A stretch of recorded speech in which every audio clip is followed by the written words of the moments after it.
Wala raw dapat ikabahala si Pangulong Bongbong Marcos dahil hindi naman daw totoong may kudeta sa hanay ng AFP laban sa kanyang administrasyon. Burin daw ang suporta sa kanya ng PNP. Nasa frontline na balitang yan si Jenny Don. Muling tiniyak ng Armed Forces of the Philippines na walang dapat ikabahala si Pangulong Bongbong Marcos sa mga ugong-ugong ng kudeta laban sa kanyang... Alam mo, sa totoo lang, this is something weird. You are not helping the Marcos administration. Sa totoo lang, pasensya na po sa AFP Chief of Staff natin, ha. Ginagalang ko po kayo, saludo po ko dahil sa napakarami niyong kontribusyon sa ating bayan. Hindi mapapantayan ang ginagawa ng mga sundalo ng ating bansa.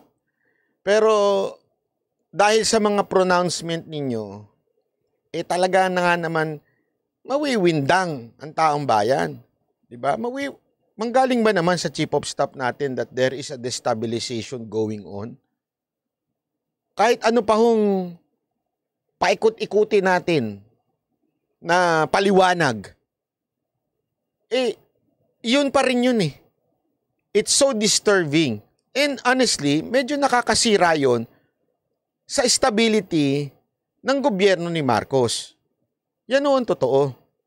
Di ba ho? Nakakasira po yun sa administrasyon ni Marcos, yung mga ganyang salita.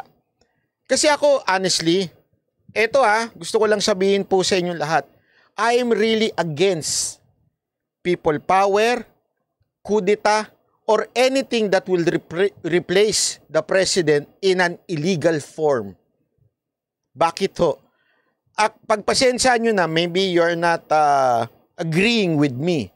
Even if I criticize Marcos, even if there are policies na hindi ko gusto kay Pangulong Marcos, I disagree na pabagsakin ho siya. Bakit?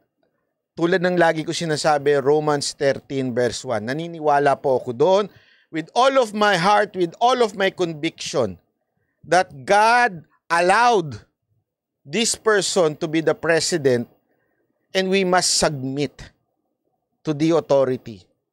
And hindi dapat gumawa ng hindi tama. Ngayon, ibig bang sabihin nun magiging parang tuta na lang tayo o oo na lang tayo ng oo? Hindi ho. Hindi yun ang ibig sabihin nun. Ang ibig sabihin lamang nun, we must submit to the authority. Pero, kung meron man tayong disagreement, we can say our opinion. Pero, para gumawa ng illegal, like magkudita, or like mag-people power, medyo hindi ho ako agree doon. Honestly, hindi po ako agree. Saying our disagreement, going to a rally and saying our disagreement, okay ako doon. Pero forcefully na pabagsakin ang presidente, hindi ako okay doon. Naintindihan ho natin? Administrasyon, paliwanag ni AFP spokesperson Colonel Medal Aguilar, bagamat totoong may kumausap sa ilang sundalo na lumahok sa pagkilos laban sa Pangulo, wala naman daw nabubong aktwal na destabilisasyon. Wala na po ito sa ngayon. Patuloy naman po yung pag-ikot at pagsasagawa ng disiminasyon ng mga impormasyon with this event. We are very confident na wala talagang problema po. Wala. Maganda siguro, Colonel Medal Aguilar, mag-usap po kayo ng AFP chief natin. Kasi, ang hirap po, naintindihan ko yung position ninyo, spokesperson po kayo. Pero, hindi naman po nanggaling yung balita from somewhere. Hindi naman po nanggaling yan sa mga politiko. Hindi naman po nanggaling yan sa vlogger. Hindi po yan nanggaling sa news, sa media. Nanggaling po mismo sa bibig ng ating AFP chief. Magkakaproblema talaga tayo pagka ganyan na magiging bitaw ng ating AFP chief. Kaya nga medyo nabatikos din siya ni Roque. Diba? Kasi hindi dapat, hindi maganda. We have so many problems in this country, especially safety. Una-una, yung nangyayari sa WPS, ang laki-laking problema natin dyan. Honestly, hindi rin ako ma-agree sa pambubuli ng China dyan. We must do something about it. Kaya dapat maging creative tayo in approaching it. And I know na iipit ang AFP dyan. hindi alam kung paano tatansyahin yung labanan dyan. That would not trigger a war, but at the same time, hindi naman maging malambot, di ba? Ang hirap tansyahin yan. Ang hirap na nga na nangyayari dyan. Dumadagdag pa. Aside from that, there is a war going on sa ibang bansa. And honestly, we must do something about this. Paano yun? Kasi remember, ang Hamas, nagtatawag ho sila ng matinding pag-aakla sa buong mundo, ha? Ang panawagan nila. Kaya nga dapat, maging ano ho tayo kasi, remember, nangyari na po sa atin yan. Hindi naman po natin pwedeng i-deny ang fact na yan, na there was a time na merong isang syudad sa atin ang sinubukang sakupin ng mga extremist. So, ibig sabihin nun, dapat ho, maging handa ho tayo. Honestly, ito yung problema natin. May issue nga ng China, mga sleeper spy, di ba? Ng mga sleeper agent. Problema pa tayo dyan. Matinding intelligence ang kailangan natin dyan. Tapos meron pang war na nangyayari. Hindi ho joke yung nangyayaring war sa Israel and Hamas.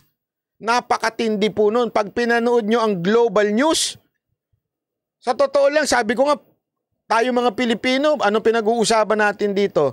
Huwag tayong dumaan sa busway. Yan ang problema natin. Alam nyo ba sa ibang bansa, grabe yung problema. Sa kasalukuyan, tingnan nyo ang Washington ngayon. Punong-puno ng rallyista supporting or condemning Israel. Ganong katindi yung gulo. Tayo,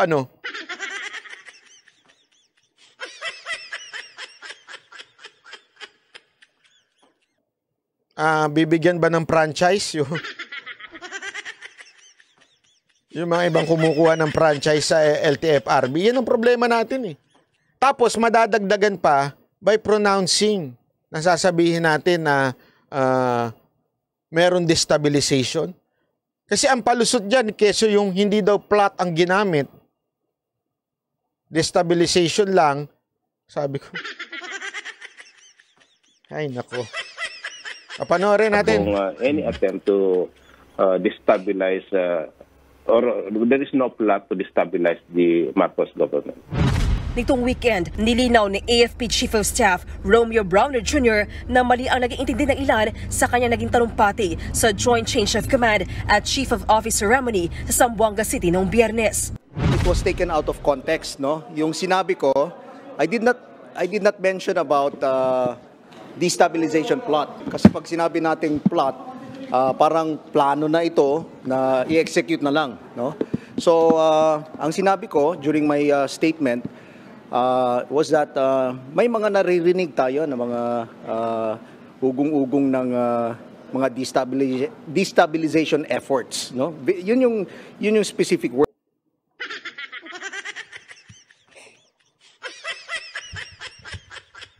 Di ko tinatawanan si AFP Chief of Staff. Malaki hong galang ko diyan. Naalala ko lang si Libayan. Doon sa death to siya sa death threat.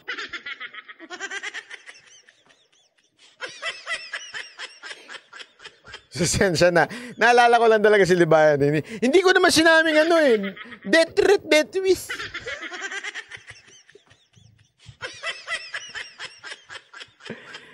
Ayan, tuloy. Alam niyo, kaya nga, di ba, paulit-ulit natin sinasabi. Actually, sinabi ni Roque to. Mamaya papakinggan natin yung komento ni Roque.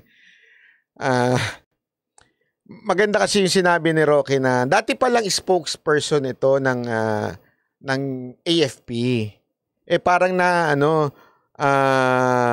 mukhang nakalimutan ata. Na, hindi naman nakalimutan. Siguro na baka kasi pasensya na, Sir AFP Chief of Staff, mawalang galang na po. Ako po ay gumagalang talaga sa inyo. Ginagalang ko po kayo sobra. Iba ho talaga ang paghanga ko, lalong-lalo na sa mga sundalo. Kaya lang, parang, among all the Chief of Staff, ito ho yung medyo masalita. Kasi nga po, dati ho siyang spokesperson ng AFP. Sinabi ngayon ni Roque na hindi ka na spokesperson, so dapat ganun ka na. Di ba? Parang gano'n ang sinabi ni Roque na actually may point siya doon. Dati naman ng mga AFP Chief of Staff, kahit tingnan mo ng mga nakaraan, hindi ko nga ako nagsasalita yung mga yun, hindi mo nga ma-interview. Di ba? Kung gusto mo ng statement from the AFP, kontakin mo yung spokesperson, hindi ako. Yun na nangyari, minsan talagang pagbitaw mo, medyo baka, naku, mayayari. Yun na sana maging lesson na ito sa ating AFP Chief na wag na siguro kayo magpa-interview o pagka tumanggap man kayo ng kasi event po yun eh. Siguro doon na lang magpa-speech lang talaga, di ba? Magpa-speech, yung binabasa na lang po. Kasi para talagang delikado yung bitaw ninyo, marami na windang. Although ha, ako naniniwala ako na meron talagang, hindi ko naman sinasabing destabilization. Merong mga sundalo, general, mapa-PNP or AFP ang talagang hindi masaya. Bakit to? Hindi naman dahil sa kay Pangulong Marcos eh. Hindi sila masaya, number one. Although, siyempre, connected din sa Pangulo, pero ang pinaka hindi nila nasasayahan yung MUP. Yung pensyon na yan. Kasi balita ko dyan sa pensyon, yung mga bago na nga lang ang maapektuhan nung mga ibang pagbabago sa pensyon. Pero tatamaan pa rin yung mga matagal nang nasa serbisyo, mababawasan pa rin po sila. 3,000 pesos nga daw per sahod. Maaaring maliit lang sa pananaw ng iba yon, pero para sa mga ordinaryong mga sundalo, ordinaryong pulis, malaking bagay sa kanila po yun. At sabi ko nga sa inyo, marami po ako nakakausap na talaga nga namang yun ang kanilang sentimento. Hindi sila natutuwa sa MUP. Na sana ayusin talaga yan. Kasi habang nakikita nila yung mga congressman natin, grabe ang extraordinary fund. Billion hindi million. Billion ang extraordinary fund nila sa buong budget nila. Tapos sasabihin ngayon ng budget secretary, sasabihin ngayon ni Jokno, di ba? Sasabihin pa nung ibang nasa economic team ng Pangulong Marcos, wala na tayong pera kaya hindi na self-sustaining yung pension nyo. Di ba ang sakit nun para sa mga sundalo at mga kapulisan? Paano nangyaring wala na tayong pera? Yung extraordinary fund pa lang ng Kamara, billion na. Hindi pa kasama yung buong budget ng Kamara. Extraordinary fund lang ho yan. Billion na. Tapos, hinihingan mo, wala namang problema kung talagang legit di ba? Sana kung legit, okay. Pero ang problema, hinihingan mo ng paliwanag, hindi naman sumasagot. Kaya nga, they do not, itong mga congressman natin, hindi lamang po ito'y karapatan naming mamamayan, pero kahit yung mga sundalo natin, they deserve, at itong mga pulis natin, they deserve an explanation from the House. Bakit ganun kalaki ang extraordinary fund nyo, tapos sasabihin ng budget natin, wala na kami para sa pensyon, hindi na self-sustaining. Paano nangyari yun?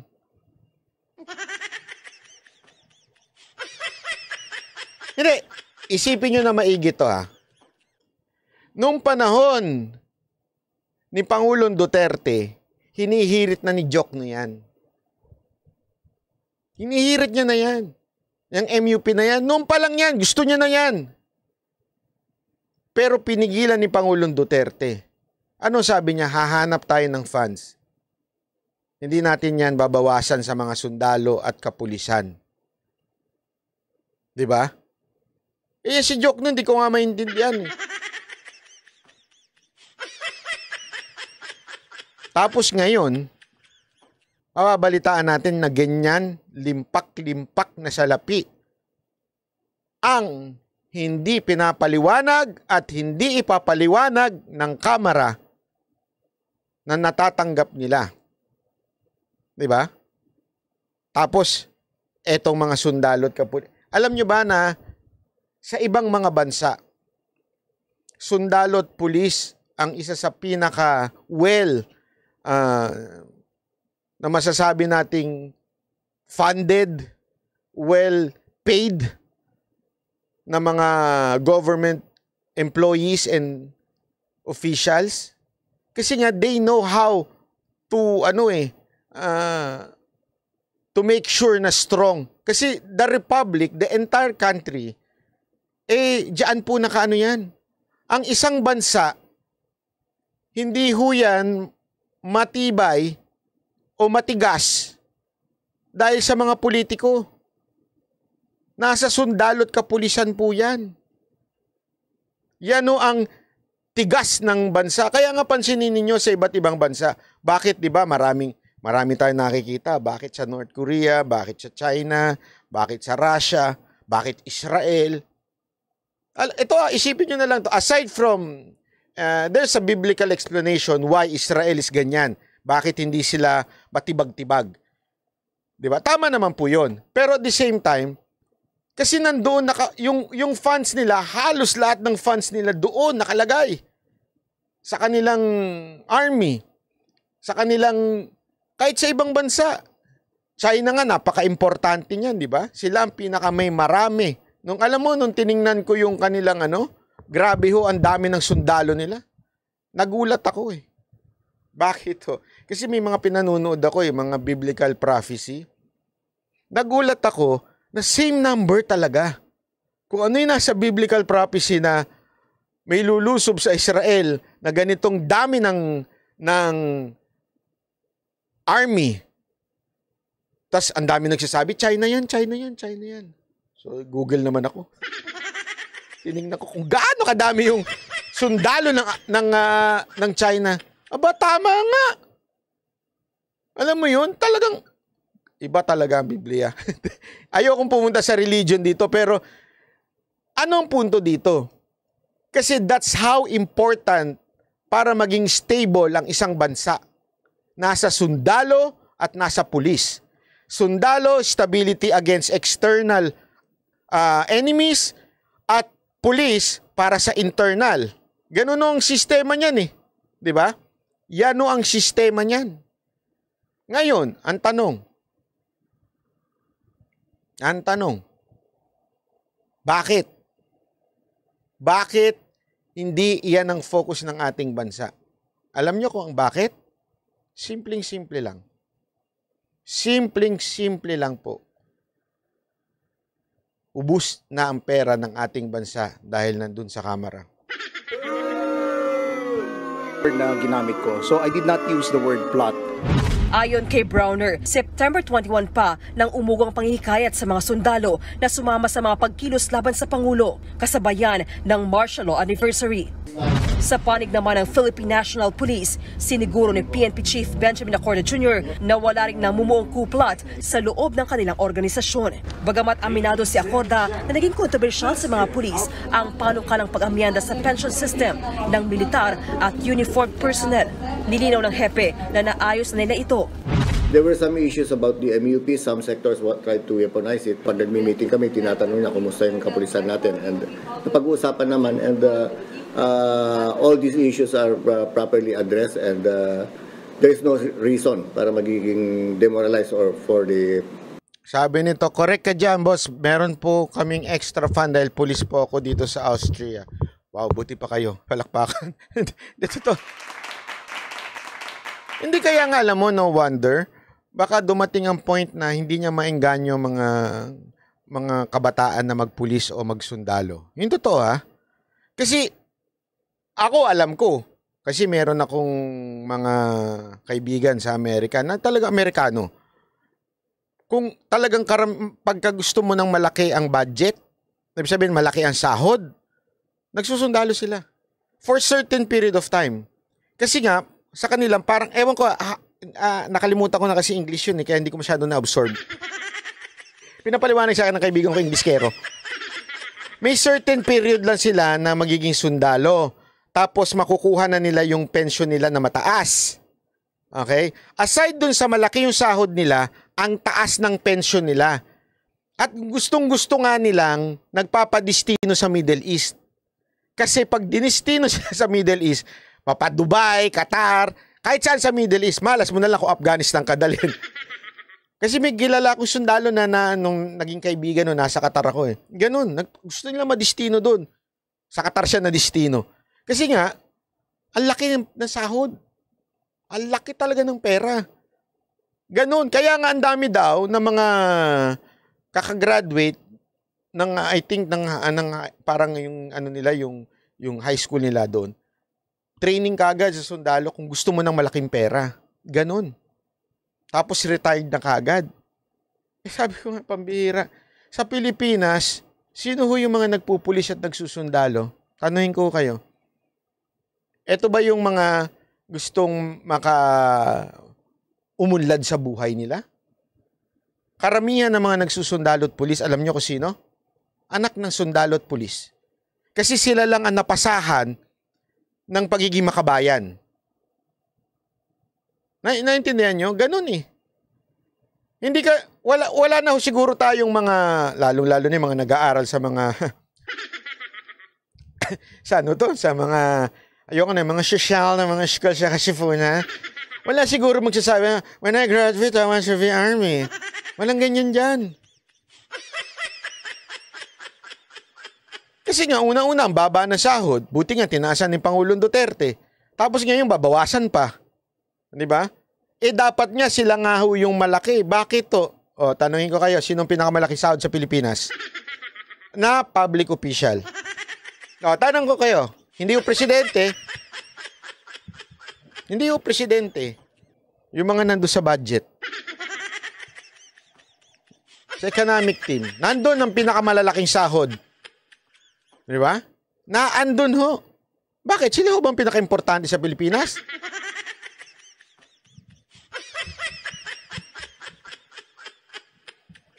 Pagdating naman sa budget, sino ang pinakamalaki? Congress. Lupit. Wala pa yung sideline dyan, ha? Paano pa yung mga bigayan ng Ferrari?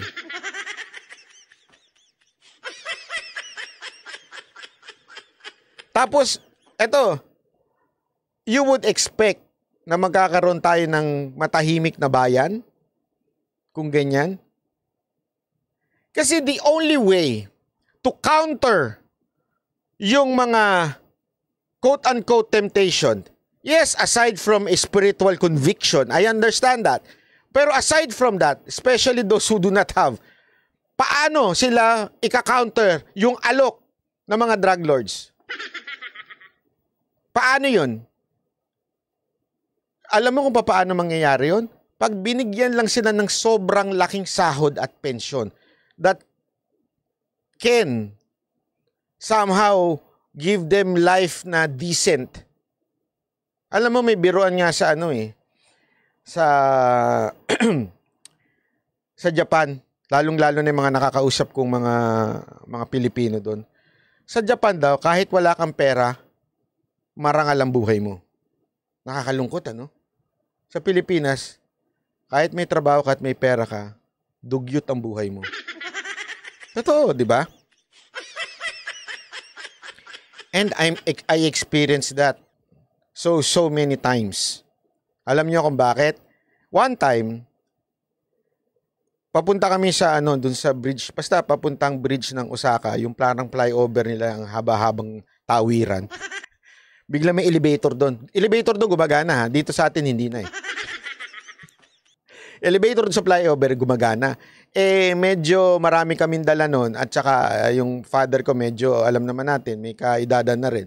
Eh, nag-elevator kami. Okay? Tapos, biglang merong nag-press na yung tawag doon, yung gumugulong. Gumugulong na wheelchair. Basta yung ganun, yung ginek.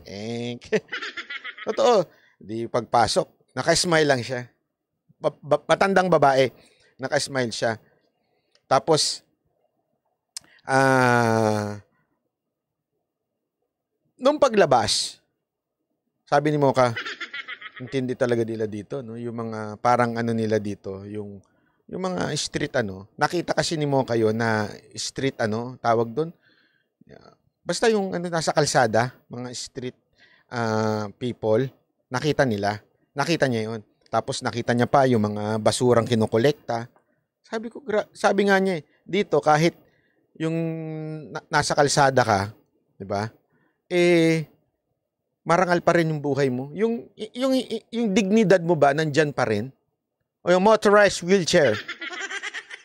'Di ba? Yun, homeless. That's the perfect term.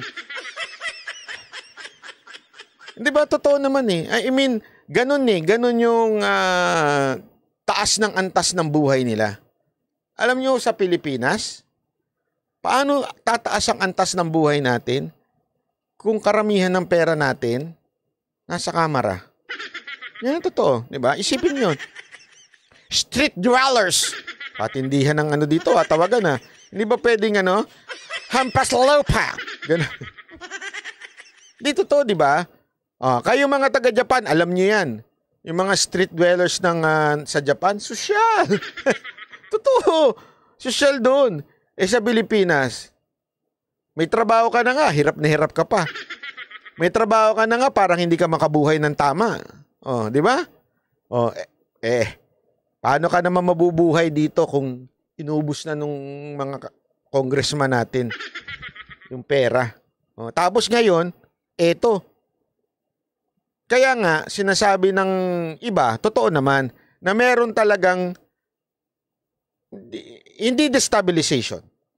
Merong mga hindi natutuwang pulis, may mga hindi natutuwang sundalo, at mga opisyal ng army, ng AFP, sorry, not na army, AFP, at opisyal ng mga kapulisan. Meron ho. Okay? Pero, I don't think they would risk para ma-destabilize ang government.